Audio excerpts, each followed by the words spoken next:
అందరికీ నమస్కారం. ఈరోజు మీరిద్దరూ మాట్లాడేది మీరు వినబోతున్నారు. చాలా గుట్లు బయటపడతాయేమో. ముందు చాలా ఇన్ఫార్మల్గా చెప్తున్నాను. నేను రాగానే అన్నాను ముందు ఈసారి వాళ్ళు ప్రజెంట్ చేసింది. నేను ఇంటికి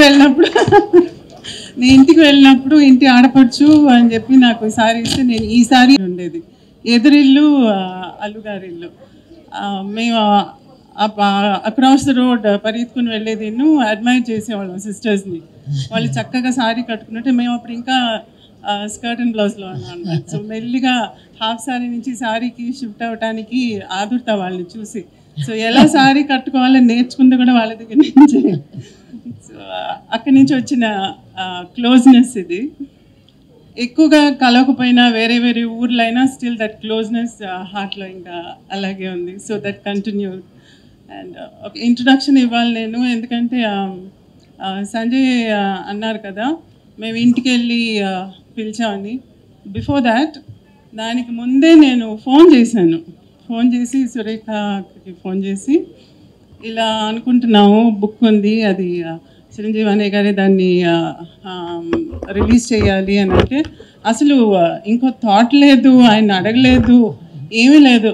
అయ్యో అవునమ్మా తప్పకుండా చేస్తారు, అంతా ఆయనే చూసుకుంటారని గొప్ప చెప్పేసింది. అది కాదు, ఆయన అడిగేసి అంటే నేను చూసుకుంటానులే అన్నీ అని చెప్పి పెట్టేశారనమాట. This is how it went. నేను ఇంటికి వెళ్ళి ఫార్మల్గా పిలవటం అదంతా తర్వాత. అప్పుడు నేను చూడలేదు. అంటే అవార్డు వచ్చిన తర్వాత, పద్మవిభూషణ్ వచ్చిన తర్వాత నేను చూడనే లేదు. నేను చూడాలి, నేరుగా వెళ్ళి ఇన్వైట్ చేయాలని చెప్పి మా ఆయన నేను ఇంటికి వెళ్ళి వాళ్ళని కలిసి ఇల్లంతా తిప్పి చూపించారనమాట. అంటే నాకు రెనోవేట్ చేసిన తర్వాత నేను చూడలేదు ఇల్లు. సో ఎంత చక్కగా నా చేయి పట్టుకుని ఒక తోడు పుట్టిన సిస్టర్ని ఎలా ట్రీట్ చేస్తారో అలా. నేను చిరంజీవి గారిని అన్నయ్య అని పిలుస్తాను, ఎందుకంటే ఈరోజు ఈ ఫంక్షన్ అంతా నేనేమన్నానంటే నేను అలా కాదు చిన్నదిగా చేద్దాం అంటే అలాగే చేద్దాంలే అని చెప్పేసి ఈరోజు ఇట్స్ కమ్ టు దిస్. అమ్మకు ఒక పెద్ద కొడుకుంటే ఏం చేస్తారో అది చేస్తున్నారు ఇవాళ. నేను ఎప్పుడు అనుకుంటాను తమ్ముడిని, నువ్వు ముందు పుట్టి ఉండకూడదా అని చెప్పి. బికాజ్ మేమిద్దరు కొంచెం ఇన్నసెంట్గా ఉండిపోయాం. We did know how to handle things. అన్నీ చాలా యంగ్ ఏజ్లో జరిగిపోయినాయి.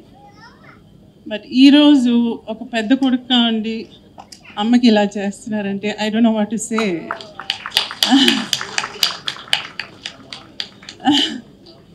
Thank you so much. I have no words. ఇంకా మీరు అడిగితే నేను సమాధానం చేస్తాను. నాకు తెలిసిన విషయం ఏంటంటే సురేఖ గారు మెగాస్టార్ చిరంజీవి గారి మీద పెత్తనం జలాయిస్తారని తెలిసిపోయిందో ఇంట్లో. అది ఆయనకి సావిత్రమ్మ గారి మీద ఉన్న ప్రేమ నాకు తెలుసు కాబట్టి వెంటనే ఎలాగన్నా ఒప్పుకుంటారని చెప్పేసాను. నాకు అన్ని విషయాలు కాదు, నాకు ఇలా మాట్లాడడం, స్టేజ్ మీద నుంచోవడం, కూర్చోవడం ఇవన్నీ కూడా చాలా కొత్త, ఇప్పుడు చేయలేదు.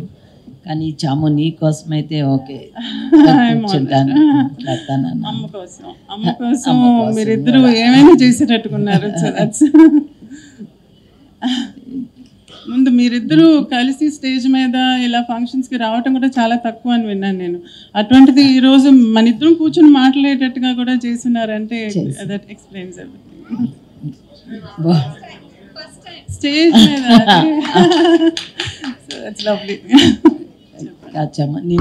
నేను చిన్నప్పటి నుంచి తెలిసిన మధ్యన ఒక ఫ్రెండ్ ద్వారా ఇద్దరం కలుసుకునేవాడు. సో మీ ఇంటికి వచ్చి తిరిగేంత చనువు అప్పుడు లేదు నాకు, కానీ అమ్మ గురించి చాలా తెలుసుకోవాలని ఉండేది. అది నాకు ఈరోజు ఛాన్స్ వచ్చింది. So I want to ask you some things.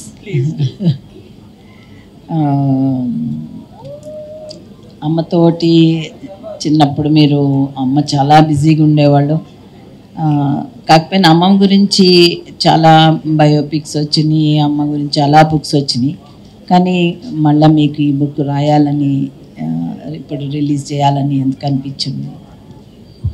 అమ్మ గురించి ఒక పెద్ద మూవీ కూడా రిలీజ్ అయ్యి పాపులర్ అయింది, మహానటి అని. ఈరోజు చిన్నపిల్లల దగ్గర నుంచి అమ్మ గురించి అంత అఫెక్షనేట్గా మాట్లాడుతున్నారంటే ఇట్స్ బికాస్ ఆఫ్ మహానటి. మహానటిలో అమ్మ చిన్నతనం, తను చేసిన సేవలు, తన ఒక కంప్లీషన్ లాగా తీస్తున్నారు, from the beginning to the end లాగా తీశారు. కానీ యాక్చువల్గా మీరందరూ మహానటి అని చెప్పి ఆ పేరు పెట్టింది ఎందుకని? బికాజ్ ఆఫ్ హర్ యాక్టింగ్ ప్రొవెస్ కదా. అందుకని నాకు అనిపించింది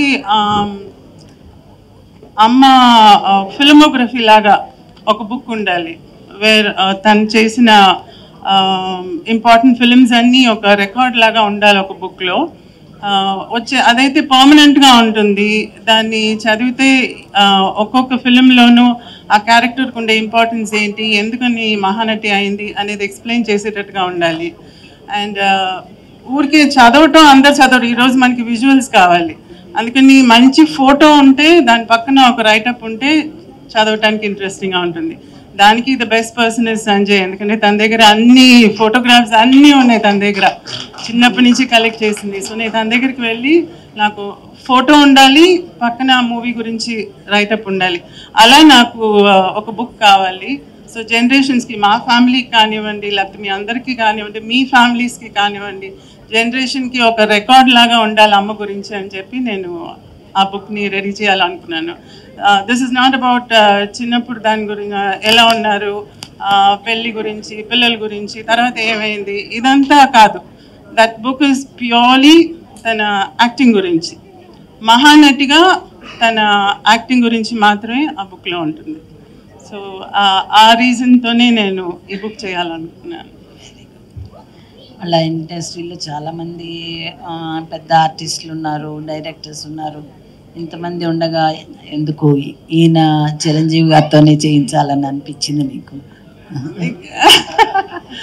మీకే తెలుసు రీజన్ ఏంటని చెప్పి. మీరు అడగకుండా కూడా నాకు ఓకే అన్నారు కదా. నేను ఫస్ట్ టైం ఇంటికి వచ్చినప్పుడు ఆయన డాన్స్లో కొంచెం కాళ్ళు ఇదయ్యి కర్ర పట్టుకుని హీ హ్యాడ్ ఇంజరీ. పైనుంచి నేను వచ్చానని తెలిసి ఆ కర్ర పట్టుకుని మెట్ల మీద నుంచి దిగొస్తున్నారు. అయ్యో ఏంటి కర్ర అని అంటే, వచ్చిన యాక్సిడెంట్ అయిందిలేమా, ఏం లేదులే అని అన్నారు.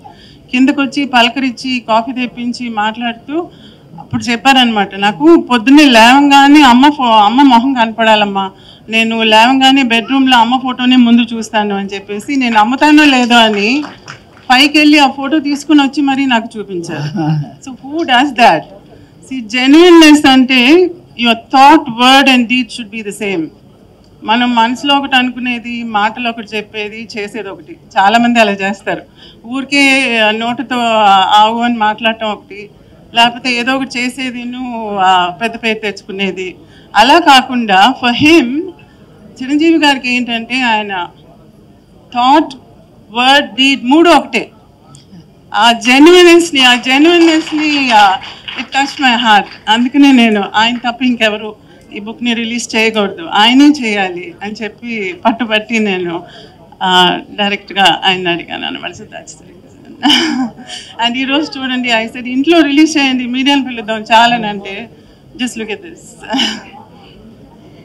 ఇంకా కొంచెం పర్సనల్ విషయాలకు వస్తే, మేము మా చిన్నప్పుడు మా నాన్నగారు చాలా బిజీగా ఉండేవాళ్ళు, చాలా మిస్ అయ్యేవాళ్ళం. కానీ అమ్మ మాతో ఉండడం వల్ల మేము మిస్ అయ్యేదాన్ని కొంచెం తగ్గింది. అమ్మ అన్నీ చూసుకునేది కాబట్టి. కానీ మీ విషయంలో అమ్మ నాన్నగారు ఇద్దరు కూడా చాలా బిజీ కదా, మీరు ఎంత మిస్ అయ్యి ఉంటారు? అమ్మతో టైం అసలు స్పెండ్ చేయడానికి వీలుండేదా కాదా ఏంటి అని? చాలా మిస్ చేసామండి యాక్చువల్గా. I did miss. ఎందుకంటే నేను స్కూల్కి వెళ్ళేటప్పుడు స్కూల్లో వచ్చి పేరెంట్ టీచర్స్ మీటింగ్ ఉంటుంది. ఆ పేరెంట్ టీచర్స్ మీటింగ్కి అంతా అందరు పేరెంట్స్ వస్తారు, కానీ నాకు పేరెంట్స్ రారు. ఎందుకంటే వస్తే జనం వచ్చేస్తారు. She can come. అది నాకు అప్పుడు అర్థం అయ్యేది కాదు. అందరికి వస్తారు, నాకు రారు అని అనిపించేది. తర్వాత ఎవరైనా ఇంటికి వెళ్తే అమ్మ వచ్చి తలదువి జడలేయటం ఇవన్నీ చూస్తున్నప్పుడు నాకు జడేయట్లేదు రోజు నాకు స్కూల్కి వెళ్ళేటప్పుడు అని అనుకునేదాన్ని. నాకు నర్స్ ఉండేది, తను చేసేది, లేకపోతే అమ్మమ్మ చేసేది. నేను స్కూల్ నుంచి ఇంటికి వచ్చినప్పుడు నాకు టిఫిన్ పెట్టడం కానీ అవన్నీ మా అమ్మ ఉండేది కాదు. కానీ నైట్ నేను పడుకున్నప్పుడు అమ్మమ్మ దగ్గర పడుకునేదాన్ని. పొద్దున్న లేచి చూస్తే అమ్మ నాన్న మధ్యన ఉండేదాన్ని. అంటే అమ్మ షూటింగ్ ఫినిష్ చేసి వచ్చిన తర్వాత నన్ను ఎత్తుకొని పోయి తన రూమ్లో పెట్టుకునేది అనమాట. సో మేము పొద్దున్న లేచినప్పుడు, so she was also missing me. అవన్నీ నాకు అప్పుడు తెలియదు, కానీ తర్వాత వెన్ యూ గ్రో అప్ ఇవన్నీ థింక్ చేసినప్పుడు ఎంత she was trying to work for us, మా కోసంగా అంత చేసింది, మా కోసంగా అంత ఆస్తులు కూడా చేసింది. అంటే ఆస్తి చెయ్యాలని యాక్టింగ్ కాదు, తన యాక్టింగ్ వల్ల ఆస్తులు ఏర్పడినాయి. సో అలా చేసి బయట వాళ్ళకి ఇవ్వగా కూడా again she was able to keep a lot, మాకు కూడా పెట్టడానికి they was enough. And time అంటారా, క్వాలిటీ టైం. రోజు అందరిలాగా నాకు రోజు స్నానం చేయించడం, స్కూల్కి తీసుకెళ్ళటం, దింపటం, అన్నం దగ్గర కూర్చోవటం ఇలాంటివి చేసేది కాదు. కానీ సండే అయితే ఇంతకుముందు సఫాయి థియేటర్లో కార్టూన్స్ వేసేవాళ్ళు. So we have a connection there, cartoons అంటే ఇష్టం నాకు. సో అక్కడ ఈ Tom and Jerry, Richie Rich, డాట్ ఇటాటి అన్నీ వచ్చేది. చాలా ఫెయిరీ టేల్స్ అంతా వేసేవాళ్ళు. ఎవ్రీ సండే ఉండేది. దానికి పనిమాల నన్ను సండే, అది అంటే ఎవ్రీ సండే కాదు, maybe once or twice in a month ఉండేది. దానికి పనిమాల అమ్మ నాన్న దానికి తీసుకెళ్లేవాళ్ళు. So I use to go with them to watch that movie. And బీచ్కి వెళ్ళాలంటే చీకటి పడిన తర్వాత అప్పుడు వెళ్ళేవాళ్ళం, ఎందుకంటే డే టైంలో అయితే జనం వస్తారని. పిక్నిక్ లాగా అన్నీ కట్టుకునేది, భోజనం అదంతా. స్పెషల్గా ఫుల్ మూన్ అప్పుడు ఒక చాపేసి ఇసుక మీద we use to go and have food there. And అమ్మ దెయ్యం లాగంతా వచ్చి గలాటా చేసేది మమ్మల్ని. సముద్రం దగ్గరికి వెళ్ళేటప్పుడు అదిగో ఏదో వస్తుంది అనేది, కొబ్బరికాయ డొల్లుకుని వస్తుంటే ఏదో తలకాయ వస్తుంది అనేది. సో ఇలా చాలా చిలిపి శాస్త్రాలు చేసేదన్నమాట.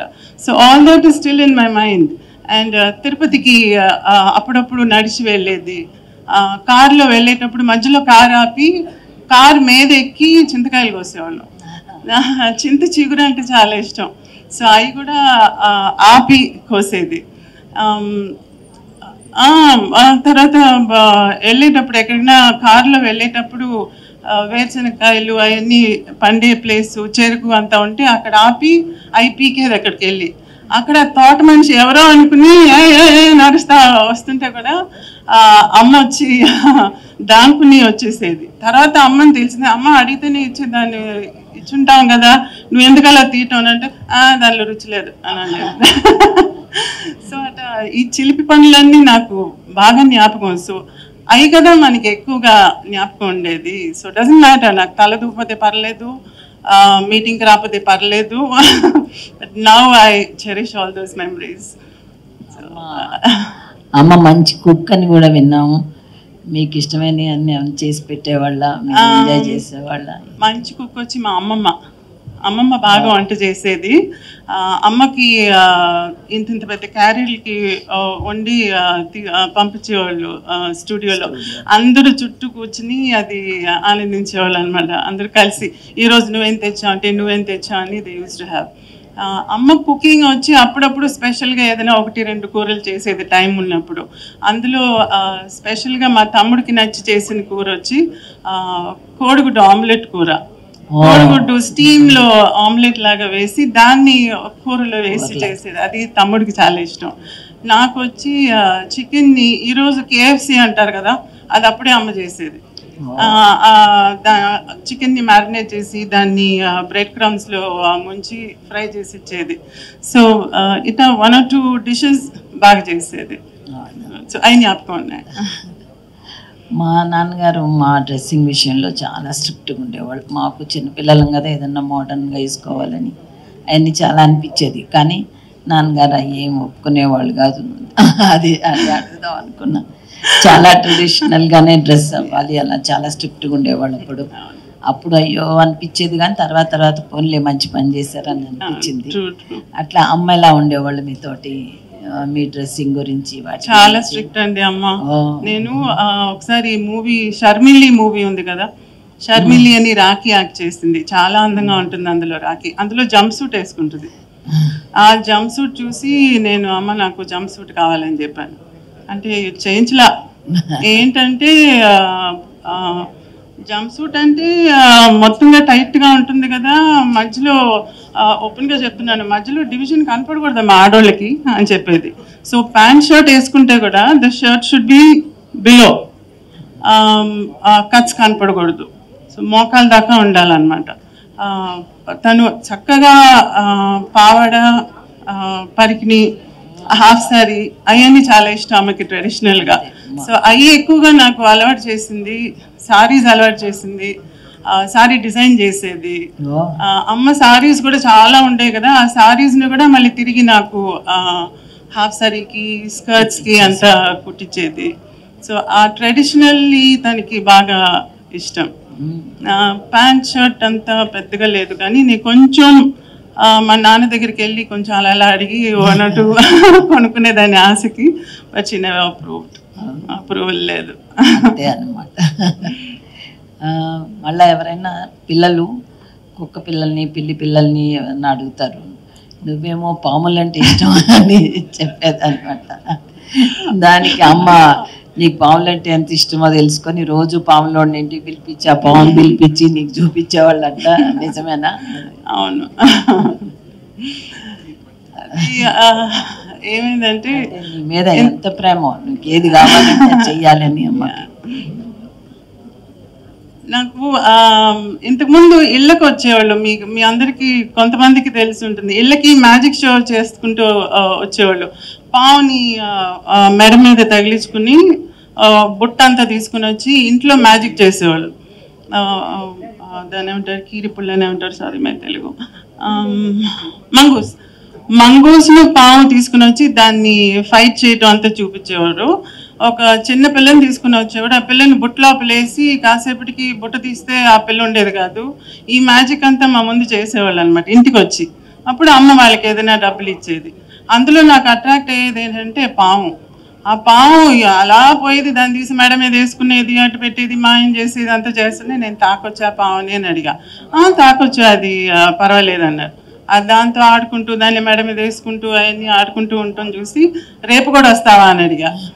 అలా ఊరికూరికి వాళ్ళని పిలుస్తుంటే అమ్ముండి సరే నువ్వు వారానికి ఒకసారి వీకెండ్లో వచ్చి కాసేపు మ్యాజిక్ చేసి పాపకి ఆడిచ్చేసేళ్ళు అని చెప్పి అన్నారనమాట.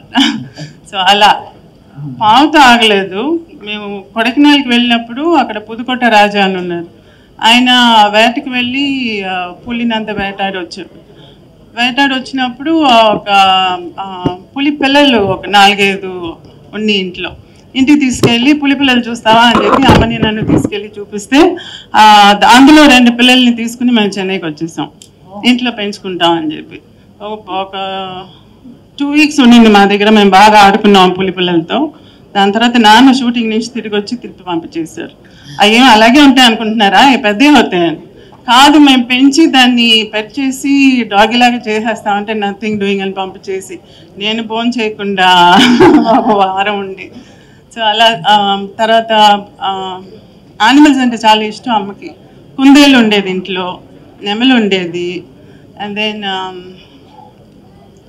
చాలా యానిమల్స్ ఉండేవి. కుక్కలు అయితే అసలు లెక్కేలేదు, పిల్లులు లెక్కేలేదు, పక్షులు ఉండేవి, ఫిష్ ఉండేది, ఫిష్ పాండ్స్ అన్నీ ఉండేవి,